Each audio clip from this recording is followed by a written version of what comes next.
In the summer of 2017, account managers in Bank of Ireland started noticing a strange pattern on 6 different accounts. The accounts belonged to 6 different people, but while performing a closer examination, Alan Boland, part of the bank's financial crimes unit, noticed that there was a very specific type of spelling mistake in all 6 accounts. This was strange because 6 complete strangers supposedly had opened these accounts. Boland had just uncovered the work of Lyndsey Clarke and Keith Flynn. They had managed to avoid the Irish authorities for many, many years. Lyndsey Clarke had big aspirations. As a political candidate running for her local council in Ireland, she had made sure the media knew about her since day one. She approached a local newspaper to introduce herself and let voters know she was in for the fight. Running for the exceptionally conservative Fine Gael party, Clarke built the image of a hard-working mother that could relate to the problems many in her community were facing. The relatable image was pushed forward when, in 2014, she took a picture with the then Irish Prime Minister, Edna Kenny. Luck seemed to be on Clarke's side, with even a famous tarot reader claiming it was written in the stars for her to win. So, obviously, victory was pretty much set in stone. Unfortunately, there must have been an error in her tarot reading. Clarke scored only 239 votes in her Cork City Council run in 2014. Yes, that's as meager as it sounds. The fact that her party had little to no presence in her area, and that she was competing against 12 other contenders didn't help either. What really gave way for Clarke to become famous was what local police found in her apartment merely 4 years after her political attempt. While serving a search warrant, authorities found several laptops, wigs, scanners, and a safe with almost $99,000 in cash. Added to these strange findings were a couple of driver's licenses, and that's licenses with an S because there were 21 of them, 19 credit cards, and other various forms of financial documents. How were Clarke and her Keith Flynn able to score all of this and lay below the radar? By summer 2017, as we had mentioned at the beginning of the video, Alan Boland of the Financial Crimes Unit began noticing that there was the exact same spelling mistake in all 6 accounts. After close examination, Bank of Ireland realized that they were missing €32,000. The bank immediately contacted the police in Cork, Ireland. A further in-depth investigation uncovered a network of false identities, 60 in total, that Clarke and her partner Keith Flynn had used to open a surprising 80 bank accounts. The couple had bought off personal public service numbers from several homeless individuals for €100 each. Using their identities, the pair went on to open accounts in local banks and credit unions. With the accounts in place, the couple took out multiple loans for hundreds of thousands of euros. When it was confirmed that the couple had scammed banks for €390,000 in bank loans, police placed both Flynn and Clarke under surveillance.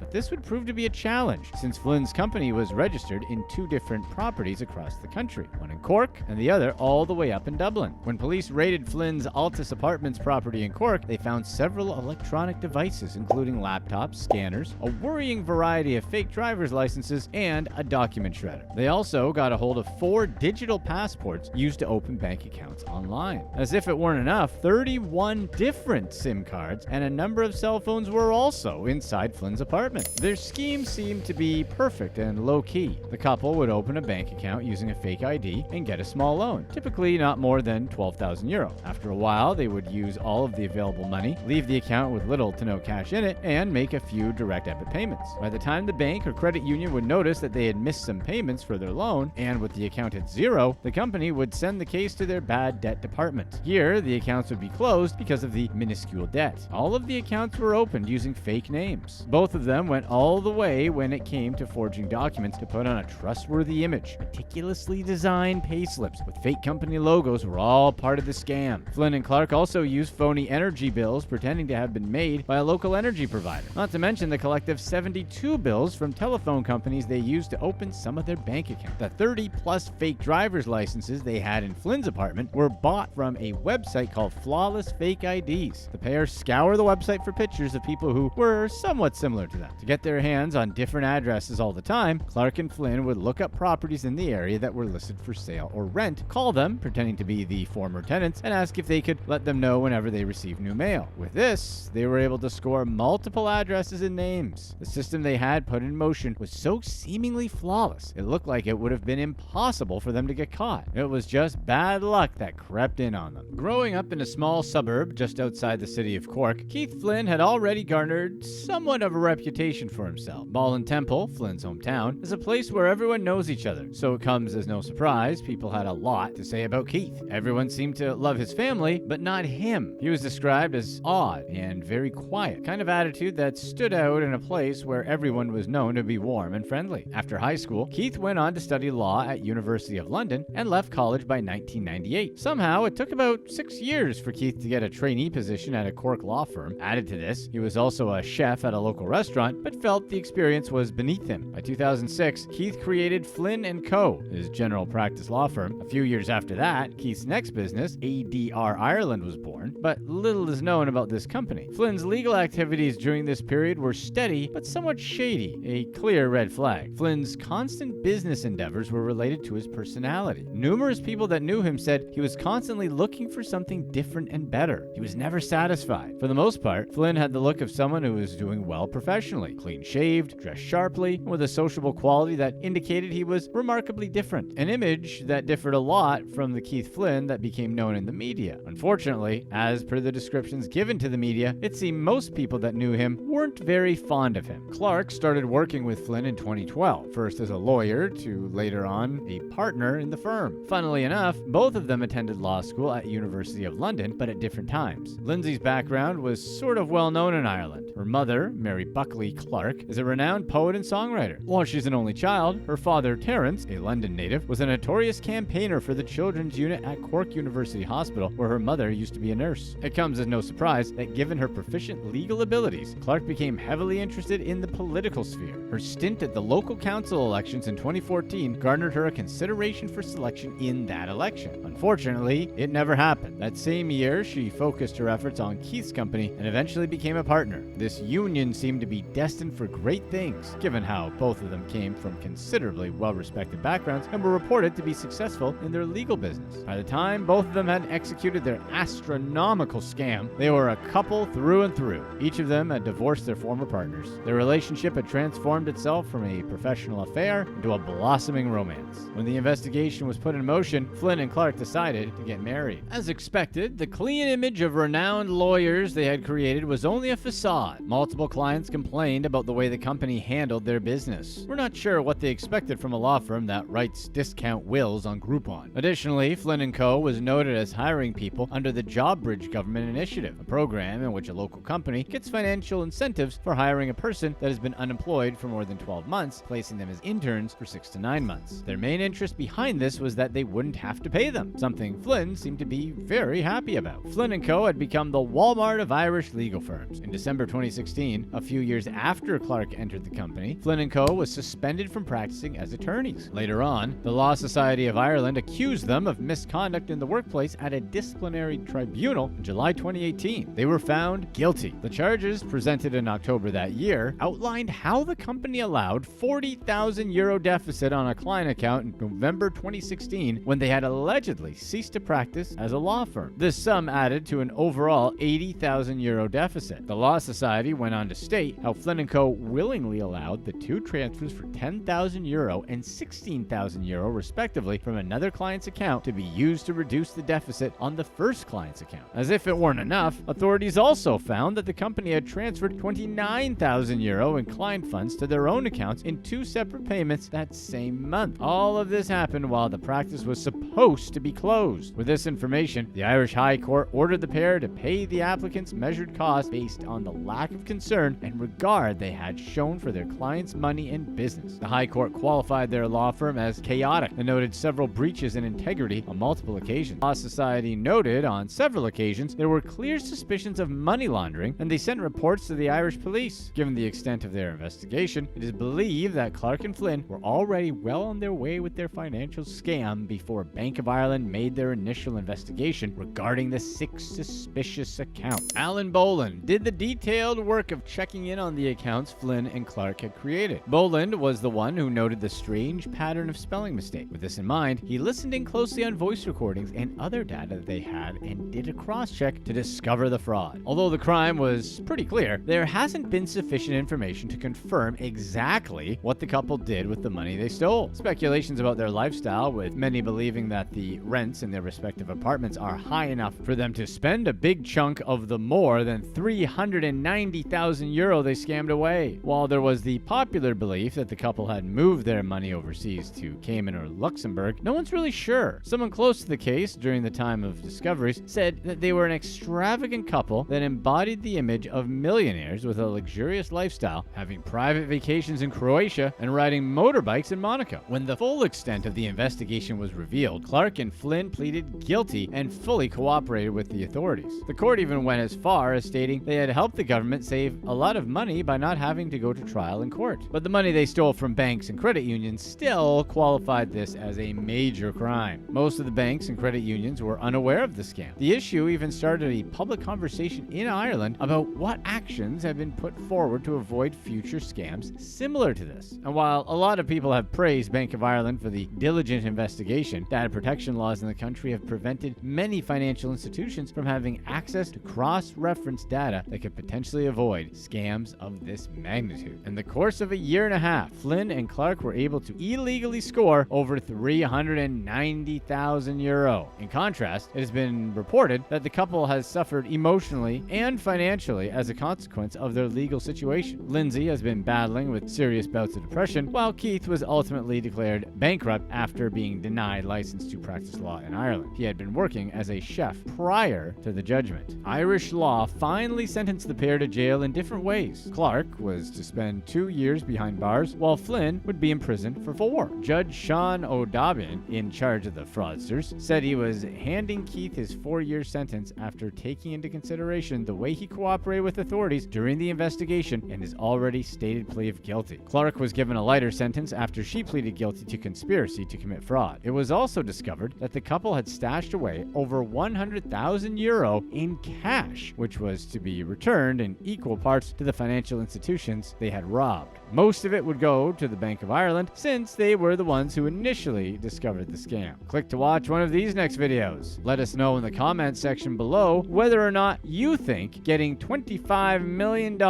but you're on the run the rest of your life is worth it.